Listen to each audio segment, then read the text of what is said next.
Bigfoot, Dogman, Jersey Devil, and others. Are they real? Figments of our imagination? Or the most cleverly disregarded reality of all time? Come into the cabin, let's sit down and find out together. Hey guys, welcome back to the cabin. I'm Robbie. I'm definitely Johnny today. He's definitely Johnny today. And once again, we're without Norman. He's working, got some stuff going on, or actually I think he's got some something came up that he had to go take care of tonight. But anyway, since we're getting close to Christmas, I guess we're going to do the closest thing that people in the cryptid field have to Christmas. We're going to be talking about the Krampus. Oh, yeah. Tell us a little bit about the Krampus, Johnny. Well, it's whether you're Bavarian or Germanic, Krampon means dead or rotten. And in German, Kramp and Krampin mean claw. So this thing's got some pretty nasty claws. So it's the dead, rotten claw. Yes. And he likes to travel around with Santa Claus, and he takes care of the not-so-good kids. So that warning in the song has a little bit darker meaning than what we were told as kids then, right? Definitely. It's Santa carries his bag full of goodies, and Krampus carries a bag full of sticks. Birch sticks. What do you carry those birch sticks for? Whooping up on them churns that are misbehaving. So, I think there's probably no less than 20 movies with the title Krampus. And most of them are terrible. Yeah. I want to see this last one. I have seen the one, I don't know if it's the last one, but I have seen, I guess let's say the bigger budgeted one, the one where the kid writes the letter and rips it up, throws it, and the whole town gets frozen and everybody starts disappearing one at a time. Wow. Yeah, it's actually pretty... Is it the one that came out in 21? That was the last one I remember. I think it came out before that. Let's see if we can get Tyler to look it up and see which one. I'll know it if I see it, which one it is, but and I can't remember any of the names. I could see their faces, and there were some people that were had been in some. There's no like top level names as far as the actors go. Just a really good CGI. Yeah. Obviously, it was, and the Krampus looked pretty good for CGI. I'm one that usually likes practical effects, but obviously there are some things. Yeah, it's that one right there on top, Tyler. That's the David. 2015. David, how you pronounce that name, Johnny? I can't read. Anyway, he's probably the biggest name. Adam Scott's been in a few things, but it wasn't a bad movie. I mean, it's of all the ones that I've seen, it's definitely the better of them. And as far as I can tell, they kind of tried to stay as close to the German legend as they could, because they actually had and I know this from personal experience, they actually did get a lot of the German stuff right, because the grandmother in there, they kept calling her Omi, and I know that is German for grandmother, and she was the one that told the story, and it was told through her experiences as a child, and her grandson is the one that actually brought the Krampus on them this time. So, what is... they didn't say anything about the Krampus traveling with Santa Claus, but you mentioned that, so...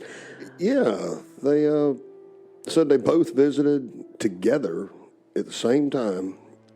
They would come down the house, and I didn't see anything about a chimney, but they would go in there together, and Santa would leave you good treats like dried oranges and fruits and whatever else they did. And if it went the other way, Krampus would take care of you. But they basically worked in cahoots. Riddle me this. Well, there've been about 11 movies and 9 TV shows, I think, is what Tyler put up on our little teleprompter. And like I said, I haven't seen all 11 movies. I've probably seen a few of them. But the basic gist of what happens, or what the Krampus, he didn't carry a bag full of birch sticks to whoop up on the Cheerians, as you said, but he was basically taking them and claiming their souls and taking them to like purgatory. I don't know that it was actually hell he was putting them in, but he was at least taking them to a purgatory.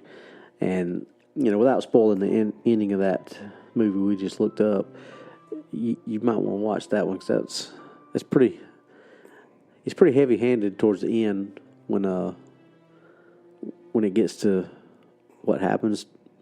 It sounds. I'll have to watch it. It is that time of year, I guess. Yeah, it's you watching it and you look, and then the ending that happens, you're like, oh well, it must have been this, and then all of a sudden you get the curveball thrown at you, and you're like, wow, this is dark. So, well, this thing really carries some weight, because in 1932 there was an election in Austria, and the Krampus tradition was prohibited by the Dollfuss regime under the clerical fascist Fatherland's Front. That's a mouthful. And the Christian Social Party.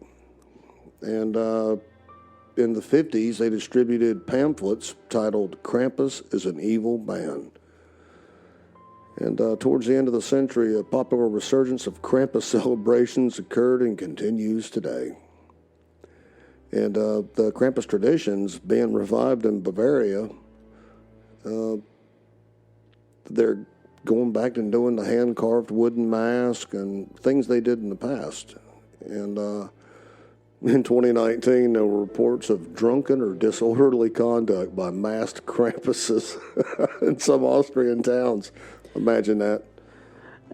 I also see that in some places they pledged to arrest him whenever he showed up. Arrest him? Yeah, that's going all in on the legend, quote unquote. If they're planning to arrest him if he shows up. Yeah, that's somebody's taking it serious. Yeah, that's are they taking it serious, or are they just?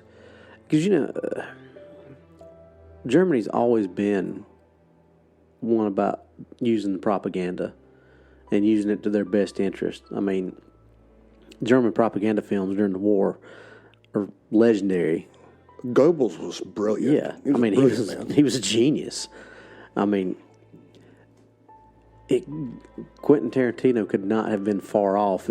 If certain things had went that way, he would have vain as he, or let's put it this way, as smart as he was as vain as he was smart. I think one or two things go a different direction.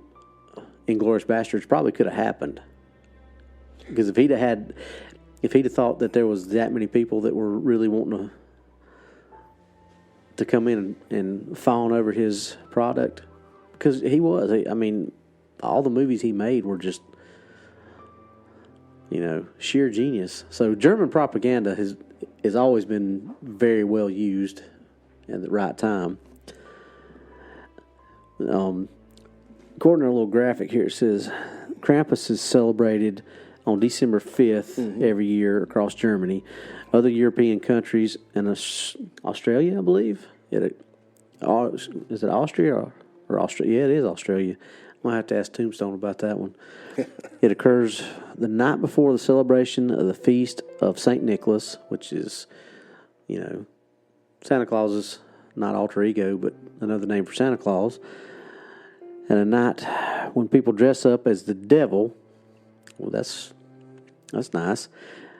And the Krampus dress up as the devil and the Krampus and chase naughty children through the streets. What a nice, wholesome, heartwarming ceremony. Yes. It's customary to offer Krampus some schnapps, strong distilled fruit brandy. Well, I I could hang out with them with Krampus. He sounds like a pretty cool cat. Yeah, except for He's got a bag of sticks. yeah, except for chasing kids through the streets. You know, I mean, I don't know if I can get behind that part or not, but Yeah, but it's all about. maybe sitting down drinking the schnapps wouldn't be too bad. But the winter solstice, that's kind of the pinnacle of it, and it kind of tapers off around January 6th. And Tyler just put us another little tidbit up. Said that Krampus's tongue is actually a whip. I guess that puts a new meaning to the word getting a tongue lashing. Whoa! I wonder if that's where that origin. We need to look up the etymology of Tyler, see if you can find out if that's where tongue lashing or any of that came from. So much of our stuff does come from German lore, our language, our bedtime stories. Aren't you glad you were never told the Krampus story when you were a kid? Oh yeah, you know, it was really no wonder Hitler turned out to be the way he was if he grew up listening to stuff like this. Because I mean, he was obviously very into the occult. I mean, or just Germanic history. Well, that too. But because Germanic history, you don't need to go far. He spent, I guess what would be the equivalent of millions today looking for the spear that pierced Jesus' side. Spear of Destiny, yeah. For the Ark of the Covenant. Yep. I mean, a bunch of stuff over in India. Yeah, but he also spent time looking for other things that were not as. And there is no known origin for tongue lashing, but that could have been where it came from. I mean, just because it isn't written down somewhere doesn't mean that's not where somebody got it from. But Hitler spent a lot of time looking for known artifacts and unknown things. So he was very into the occult, and I want to say that some of the names of some of his elite came from things like that. Yeah. I mean, you go back to the old Germanic origins, I mean, it's very deep, very deep. Some call it pagan, some call it the old ways. I mean, there's 100 different names for it. Well, I mean, even like Yule log and things like that, I have a buddy who explained that to me one time, and I don't remember all of it. Maybe Tyler can bring it up, but about the Yule log? Yeah, that's supposed to pagan. burn X amount of time, and that's 20 years ago in my head. Yeah, Tyler, can you make that a little bit bigger so I can? There you go. All right, it says Yule comes from the Old Norse. And I'm probably going to butcher this, but I'm going to say Yol is probably how it's pronounced. And English, Gehol, which was a season of hunting after the harvest was done. This fell in with the new, now what we now call December, so it eventually became associated with the Christmas holiday. The first recorded use of the noun Yuletide, according to Wikipedia, was in 1475. The Yuletide season lasted from the end of November to the beginning weeks of January, but the Feast of Yule lasted 3 days over the winter solstice and marked the beginning of the new year. So there you go. That kind of just proves what you just said a second ago, that a lot of our stuff, and that Yule that I pronounced is pronounced Yehol. So I was a little bit off, but that's what you get when you get a redneck Pickens accent. That's what you get with Nord words. Yeah. Vowels aren't the same in Nord words. No. But I mean, you got a log you're going to bring into your house. It's going to burn for 12 days, and it's supposed to end at the end of January 6th. It's 12 days. Would that be a fortnight? Yeah, I think so. I never understood the fortnight thing, but it's interesting. I mean, it's a ceremonial thing. Yeah, I mean,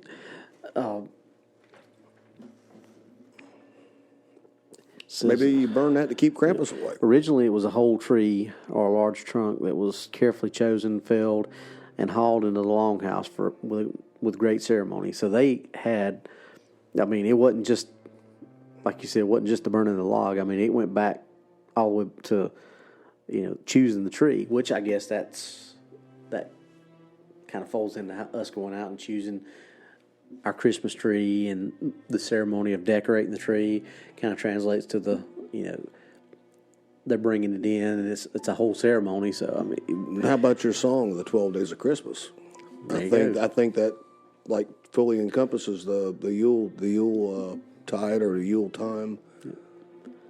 And you're exactly right about the days, John. It says the tree trunk was pushed into the hearth as it burned, which it did continuously for 12 days from Christmas Eve to Epiphany.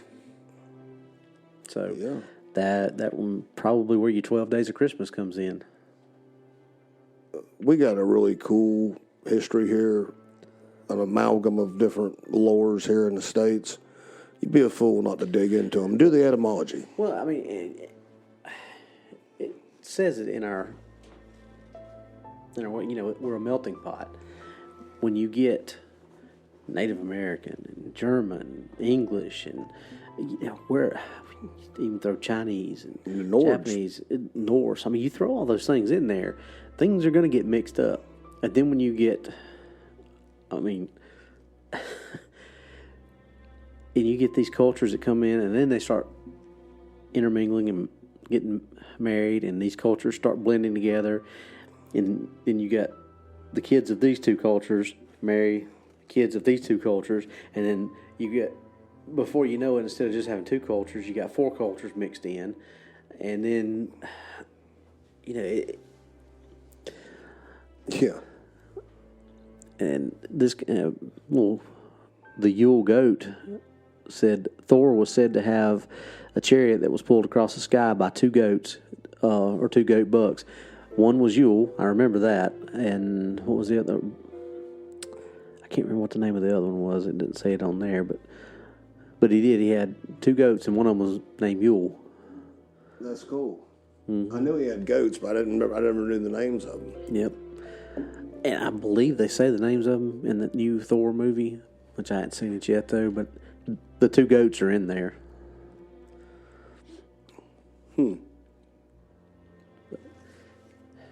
Yeah, that's this whole Krampus thing. It just goes to show. It just goes to show how many things that we think we know everything about, or that we think is something that's ours. How much further back these things go, and how much, they really don't.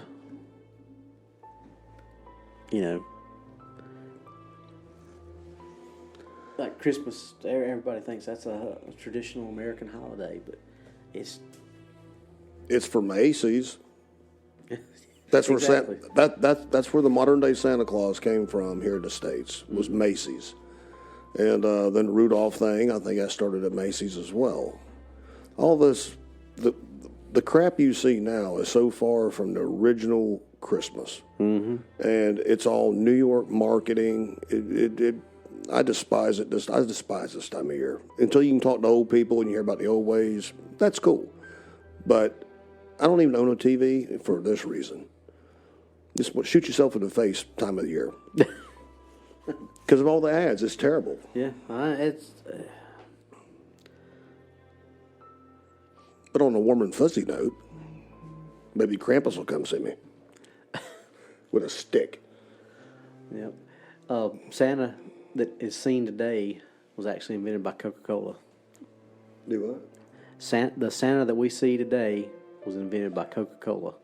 Would that be the one from the 70s or the 60s or 70s where he's popping the top? You got rosy cheeks, he's turned one up? Probably. It was before Coke was green. The color. The bottle? I'm assuming that means the color of the label. Oh, Santa wore green. Okay. I didn't know he wore green. I was going to say, are we having one of those Mandela moments here? Freaking me out, man. Santa wore green. Now I bet there's some symbolism behind the colors. There probably is. But, I mean, green is, as we see, traditional. It's a traditional color for Red and Christmas, green? red and green. So, That's the one I remember. yep. I've seen that picture before. Wow. Too bad we don't have video, kids. Yeah. We're working on it, though. Eventually we'll get there. But we're still just going to be You audio. pull up the St. Nicholas stuff, and he's wearing like his proper robe and stuff. He's you don't red see and green. Yeah, So, and he's fairly fit and dapper compared to this thing we have now in our malls. well, I mean, look at the average American, what they look like. That's, that's where, I resemble that remark. so do I. Well, that's another pretty fun little rabbit hole we just jumped down. Yeah, that was wow. I thought I knew something. Yeah. But like I said, that goes to show you that everything that we thought we knew, it's all, there's always some little trace of something else. And like I said, you start getting 4 or 5 different cultures, 6 cultures mixed in with this. You never know where things are gonna go, what they're gonna come up to. It's I'm having a fun time doing this. Yeah. Hey, I mean, if you open yourself up, you're gonna learn something. It might not be exactly what you wanted to learn. Like you said earlier, some bubbles may get popped. But you got to be open to stuff like that. Yeah, definitely. So, I have no bubbles. I have questions. well, we're trying to get the answers. So, on that note, that's going to be it for today's show, folks. But if you want to get in touch with us, there's a couple ways you can do that. We've got a Facebook page, What's Really Out There. We've also got an email account. It's What's Really Out There 2022 at gmail.com. Or you can get in touch with us on YouTube. That's just What's Really Out There. We're on Spreaker, iHeartRadio, Amazon, Spotify. It's a place like that. We're approaching fastly, though, to be able to get on Apple iTunes. As soon as we can get on that, that'll be another avenue that you can catch us on. We may already be at it. I just have to look at our count of episodes and then go back and look and see what their requirement is. And once we hit that requirement, we can go ahead and branch out to that too. That'll definitely open the audience up. Yeah. But if you guys want to get in touch with us, those are the ways to get in touch with us. Hit us up if you've got something you want us to investigate, look into, or if you just got a story you want us to read. We'll be glad to read it on the air. You can remain anonymous if you want to, or if you want us to use your name, we'll use your name. We've had a few things come up to us. That's how Johnny and I met, was through an email, and here he is co-hosting the show. So, Johnny, you got anything else? I think I'm exhausted. Yeah, that was I've read more today than I've read in, I don't know, other than ballistic charts. It's been a while. Well, like I said, that was a rabbit hole we just went down. I mean, there's a lot of stuff that I'm kind of like, so that must be where that come from. So, and if anybody has a clue where tongue lashing came from, let us know. Yeah, I'm curious to that, because that does kind of makes me wonder now. I like to always thank Tyler, our technical guy, who's behind the scenes helping us out with audio and research. So, other than that, I guess we'll see you next time, guys.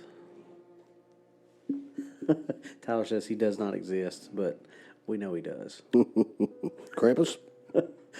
Or Krampus, Tyler? Tyler Krampus. All right, guys. We'll see you next time from the cabin. See you later. Bye bye.